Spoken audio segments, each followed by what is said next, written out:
Hello and welcome to Writing Today. My name is Matthew Dewey and today I'm going to be talking about the plot outline process.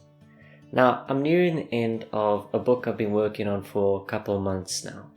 So with that in mind, I have to think about my future projects.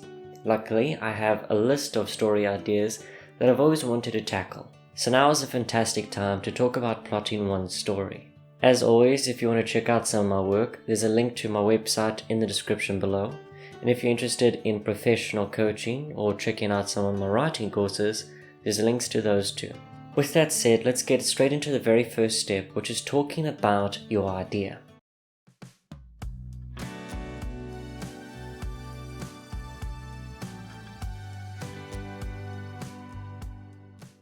Now, I'm sure we've all been hit with an idea that would make for a great story, whether it came to us in a dream or we simply have an idea that can be modified to create a story. Perhaps a theme or a genre, or taking inspiration from one of your favorite books or movies. There's one trap though that I do recommend everybody avoid, and that's thinking that their idea is so unique, that it's unique in the sense that it's never been done before. I tell you right now that every story idea has been done before. Every story lesson has been done before, and sometimes to great acclaim. So when we want to create a unique story, we have to look at what we bring to the table to make that story unique. But the characters themselves, the world space itself, the lesson you're trying to tell, or those small moments and interactions, well, they have been done before, sometimes on a smaller scale, sometimes on a larger scale, but it has been done. But what makes it unique is your personality, your combination of ideas and how they flow into each other. That's what's going to make your story stand out among the rest. So if you have a core idea and it really appeals to you, but you're afraid of going with it because it has been done before, I tell you right now that anything that you have experienced probably was done before as well. So if you want to take that story further, I highly recommend you do. And don't let the thought of not standing out hold you back. It's because you're the author that it will stand out. The next step is to take a look at what you want to base your story on. And one thing that I recommend, and seeing as this is my video, I will highly recommend it, is your characters. Some writers like to create an overarching plot and then create characters that fit into it. Me personally, I understand a world space needs to have certain characters. So I keep those certain characters in mind when I'm plotting out my story. The story I want to tell develops upon these characters. So I want a character that's fundamentally flawed or down in some way, and they should be up by the end, or developed in such a way that they overcome their personality flaws. I think characters can make any story work. You can have a bad story idea, but the characters themselves can carry it. They can make it interesting and compelling because they are the center of the story. But then there are some stories where the idea is fantastic, but the characters bring it down and it spoils everything. So for me, I believe the characters are far more important than the plot. I'm sure we've all read one or two stories like that where the plot just seemed nonsensical and pointless, but the characters themselves made it fun and interesting. So that's why I recommend you think about your characters first once you have an idea in mind.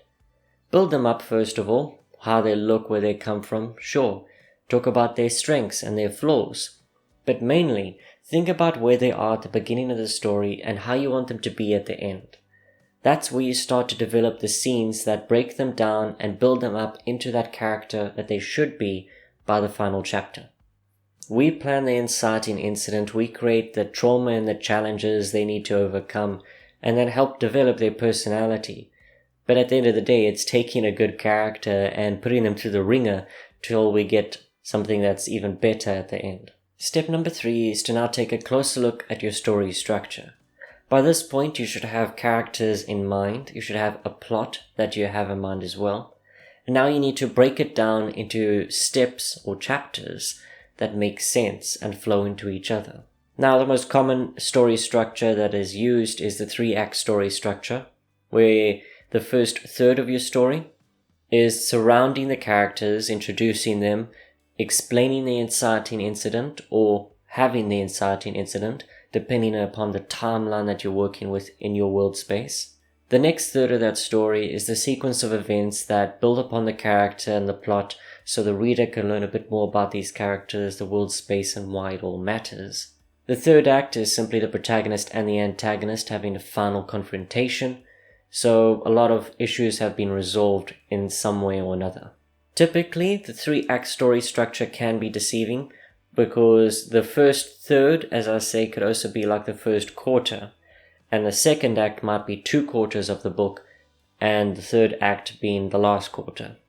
It does depend on what kind of story you're telling, the length of it, but the point of this step is to break it down into a sequence of chapters. And I do recommend this because having a word count goal and a chapter count will also make it easier to dictate the pacing in your story. And as I've talked about in my previous video where I discussed the pacing in thrillers, pacing in some novels is less important than in others, but it is still crucial. The core of that video was talking about how you don't want to have a long sequence of scenes or chapters where it builds upon the story very slowly. You do want to include intense scenes at key moments to make sure that the stakes themselves are still compelling within your story. Once you have that number of chapters in mind, you move on to the next step, which is a scene breakdown. You list as many scenes as you can think of that you want to include in your story. Find an appropriate place for them. Again, this could be an estimate. For example, you know a scene is going to be in the third act, so you put it somewhere near the bottom. A scene is going to be after the inciting incident, so you put that later as well. In doing this, you'll fill in a lot of these blanks, but sometimes there'll be blanks there which you can't fill out, and it's better just to take that away and then move your chapters up one. This is the longest step because you already have a good idea of what your story is going to be about and who's involved. It's now about imagining those scenes and the developments that are made in said scenes to keep them interesting, so they all make sense as the reader follows them. This is more difficult depending on the complexity of your story. For example, if you are working with mystery or even science fiction, there is a sense of trying to explain what is happening while keeping certain information hidden. There's technology that requires thorough explanation in order to make sense. But I'm not here to tell you that because that is depending entirely on your story or your chosen genre. However, that brings me to the final point, and that's about making sure that these ideas are vague enough to give you the room to have some creative freedom as you're writing the book. Because if you try to make it an incredibly detailed plan where you have every piece laid out for you, every scene, even the length of said scenes, then you also make sure that you've written yourself into a corner. Because sometimes you do want to develop upon something. Perhaps later on you might notice that there is a flaw in your logic, a contradiction in your story, and suddenly the whole plan is scrapped. Because once it becomes so complex and ingrained with each other, the moment one thing fails, it all fails. However, by keeping it vague, you create these landmarks in your story for you to work with. These landmarks guide you from one to the next, but you decide how you get there. And I recommend this to all writers, beginner and experienced, because if you do allow yourself that room to expand upon your story or develop certain ideas, or perhaps take it in a different direction, it makes it much easier to replan your story, but also to return to those key points should you decide to stick with your original plan. There are so many things that could make you want to readjust your story and take it in a new direction. So allowing yourself the room to do that is always recommended. Now finally, when it comes to the planning process, it's something I truly do enjoy. Sometimes when I'm taking a break from writing, I like to work upon these ideas. True, it's mainly looking at the bigger picture so you can see the flow a lot better. And it's the small nuances and details that you will write that create so much interest and make the story so much more compelling. But you can see the logic in the broader sense when you're planning a novel. And that makes it almost just as fun as writing a really enjoyable scene in said novel. But when I'm looking at it as a bigger picture, there's so much room to expand upon it. And yes, some ideas are not going to make sense, or some ideas are just stupid. But perhaps even an idea that I could use for another book, I might take that idea and write it down somewhere else. Of course, this is only my planning process. Yours might be entirely different. You can share it in the comments below. But I've tried to keep mine as general as possible. So if you are a beginner writer looking to tackle the writing process, be sure to give this one a shot. Because it's so simplified and it allows for a lot of room, you'll be able to create your own methods and expand upon it a bit better in that way.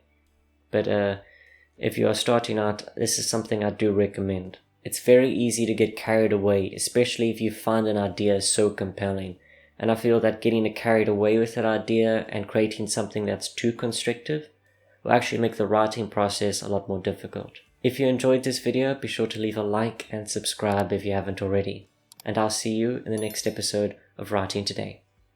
Bye for now.